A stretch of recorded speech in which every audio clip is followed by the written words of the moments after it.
সবাই মিলে আমার বাচ্চাটা সহযোগিতা করেন। 241তম কাজে এসে আমরা আবার সাজেদা বেগমকে হাত দিয়ে দেখে যাচ্ছি আমরা যেটুকু পারি সাজেদা বেগমের পাশে দাঁড়াবো এবং এই অসহায় ছোট বাচ্চাটাকে 8-10টা শিশুর মতন সে যেন খেলে এবং লেখাপড়া করতে পারে।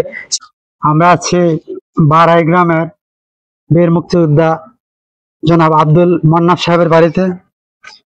কসবা উপজেলা ব্রাহ্মণবাড়িয়ার একটি প্রত্যন্ত এলাকা, ইন্ডিয়ান বর্ডারের পাশাপাশি। আপনারা দেখতে পাচ্ছেন আমাদের অগ্রভাগীয় সাহিত্য সংগঠন, যে সংগঠনটি দীর্ঘ 24 বছর যাবৎ মানবিক কাজে ব্যস্ত। আজকে আমরা এসেছি ঠিক একটি মানবিক কাজ উদ্বোধন করার জন্য। আজকে আমাদের এই কাজ 241তম কাজ। এর আগে আমরা 240টা কাজ করেছি। তো আপনাদের কাছে সাধুবাদ জানাই, আপনাদের সবাইকে ধন্যবাদ জানাই আমাদের সাথে থাকবেন এবং থাকার জন্য। আজকের এই অনুষ্ঠানে আমাদের সভাপতির আসন গ্রহণ করছেন আমাদের অগ্রভাগী সাহিত্য সংগঠনের সুনামধন্য সভাপতি জনাব আশফাকুল হোসেন এলমান সাহেব। যিনি এই সংগঠনের কর্ণধার এবং দীর্ঘদিন যাবৎ আত্মমানবতার সেবায়, যার নাম কসবাতে অত্যন্ত সুপরিচিত। আজকে আমরা তাকে নিয়ে উপস্থিত হয়েছি আমাদের এই মানবিক অনুষ্ঠানে। আমরা শুরু করছি। আজকের অনুষ্ঠানে সভাপতির আসন গ্রহণ করবেন আশফাকুল হোসেন এলমান সাহেব। প্রধান অতিথি হিসেবে উপস্থিত থাকবেন মোহাম্মদ শাহাদাত হোসেন, প্রধান শিক্ষক, সদর উত্তর সরকারি প্রাথমিক বিদ্যালয়। বিশেষ অতিথি হিসেবে আছেন আমাদের, যার বাড়িতে আমরা অবস্থান করছি, জনাব আব্দুল মান্নান সাহেব, বীর মুক্তিযোদ্ধা। ওনারই ছেলে মেয়ের ঘরের নাতিন, আমাদের যে অসুস্থ আজকে প্রতিবন্ধী রোগী সাজেদা বেগম আমার পাশেই বসা আছে, আপনারা দেখতে পাচ্ছেন। তার একটা পায়ের সমস্যা, হাঁটতে কষ্ট হয়।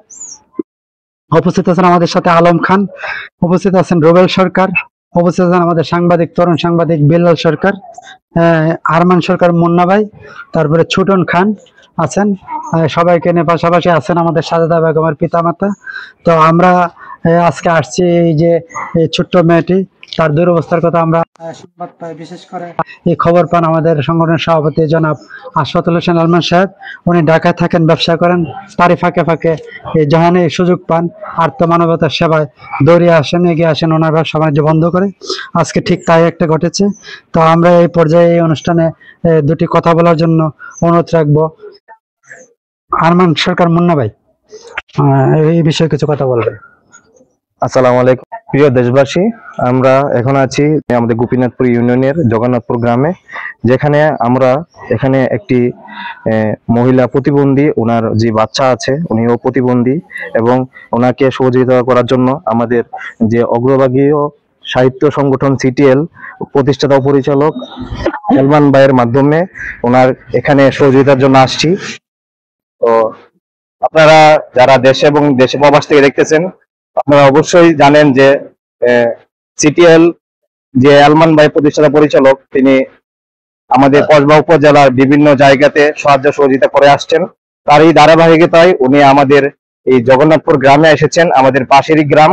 ওনাকে অসংখ্য ধন্যবাদ জানাচ্ছি। আর পাশাপাশি দেশ ও বিদেশ থেকে যারা দেখতেছেন, অবশ্যই এলমান ভাইয়ের পাশাপাশি আপনারা সাহায্য সহযোগিতা করবেন ইনশাআল্লাহ। এই বলে আমার সংক্ষিপ্ত বক্তব্য শেষ করছি। আসসালামু আলাইকুম। ধন্যবাদ মুন্না ভাইকে সুন্দর বক্তব্য রাখার জন্য। এই পর্যায়ে আমি রুবেল সরকারকে অনুরোধ করছি কিছু কথা বলার জন্য। বিসমিল্লাহির রহমানির রহিম। আসসালামু আলাইকুম ওয়া রাহমাতুল্লাহ। আমি এলমনের কয়েকটা প্রোগ্রামে উপস্থিত ছিলাম, 235-37 সম্ভবত। আজকে 241তম প্রোগ্রামে হাজির হইলাম। আমি আসলে ব্যবসায়িক ব্যস্ততার কারণে আমার প্রত্যেকটা প্রোগ্রামে আমাকে ইনভাইট করে এলমন, আমি আসতে পারি না। আর আজকে যেখানে আসলাম, ওখানে যে মেয়েটা প্রতিবন্ধী সাজেদা বেগম, তার মাও প্রতিবন্ধী, সে বুবা, এবং তার মেয়ে প্রতিবন্ধী। আপনারা যার যার জায়গা থেকে যদি কিছু যতটুকু সম্ভব হয় আপনারা সবাই সহযোগিতা করেন, তাহলে সবচেয়ে ভালো হয় মনে হয়। তো ওনার সহযোগিতা খুবই দরকার, এবং ওনার ঘরের অবস্থা খুবই খারাপ। জনাব বীর মুক্তিযোদ্ধা জনাব আব্দুল মান্নান ভাই, আপনি আপনার নাতির অবস্থা একটু বলেন।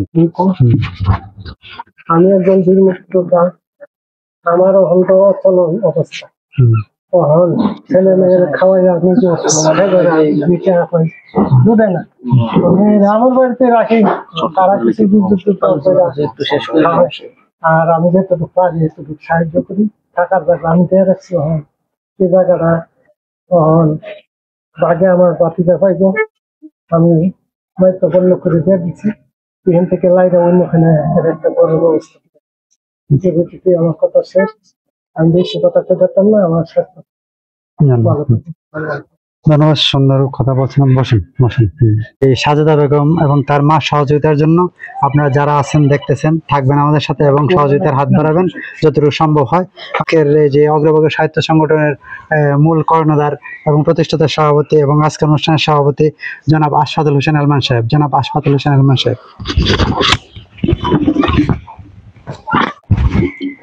বিসমিল্লাহির রহমানির রহিম।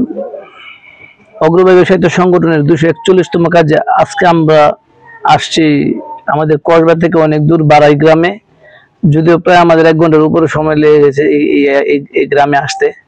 তো আপনারা জানেন যে অগ্রভাগীয় সাহিত্য সংগঠনের একজাক তরুণ দেশে থেকে এবং প্রবাসী থেকে আমরা খুঁজে খুঁজে অগ্রভাগীয় সাহিত্য সংগঠনের যে বারাই গ্রামে অথবা কসবা উপজেলা, আখড়াতে, ব্রাহ্মণবাড়িয়া জেলাতে যে কোনো জায়গায় আমরা এরকম ছোট্ট সাজেদা বেগম আমরা দেখতে পাচ্ছেন।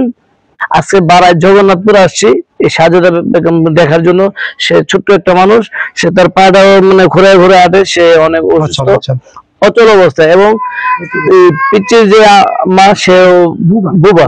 আসলে আমরা কি বলবো এই পরিবারটা এসে দেখে, এমনকি ওর যে বাবা, তোমার নাম কি? সুমন। সুমনের কিন্তু ঘরের জায়গাটুকু নাই। হ্যাঁ, এই যে ঘরটা ভাঙাচোরা, যদি আমরা অগ্রভাগীয় সংগঠনের পক্ষ থেকে আমরা সাজেদা বেগমকে একটা আর্থিক সহযোগিতা করে যাব তার চিকিৎসা, এবং তার ওরা আসলে অন্য কাজ কি করবে, বা চিকিৎসা টাকা জোগাড় করতে কষ্ট হয়। তো আমরা অগ্রভাগীয় সাহিত্য সংগঠনের পক্ষ থেকে সাজেদা বেগমকে একটা অর্থ সহযোগিতা দিয়ে যাব, এবং আপনারা আমরা অগ্রভাগীয় সাহিত্য সংগঠনের পাশাপাশি ও সাজেদা বেগমের একটা বিকাশ নাম্বার দেওয়া থাকবে, আপনারা যে যতটুকু পারেন এই সহযোগিতা করবেন। আপনার ছেলে মেয়ে কয়জন? মায়া 2 জন, মেয়ে 2 জন, ছেলে 1 জন। আসলে এই যে সুমন দেখতেছেন, সে একটা অটো চালায়, তার সংসার চালা। তো অটো চালায় সংসার চালায় একটা বাচ্চার চিকিৎসা, জানেন তো এই যে কোনো একটা সমস্যা নিয়ে ডাক্তারের কাছে গেলে 3, 4টা 5টা টেস্ট দিয়ে দেয়। আসলে এইসব পরিবারে টেস্ট করাবে কি আর খাওয়াবে কি আর চিকিৎসা করবে কি, আসলে এটা নিয়ে কষ্ট এবং দুঃখনীয়। আর এখনকার ডাক্তাররা আমার মনে হয় যে একটু গরিব বললেও মনে হয় যে কেমন একটা আমল নেয় না, গুরুত্ব দেয় না, যে 20% সবাই যে সাপোর্টটা পা, এরাও ঠিক ওই সাপোর্টটাই পা।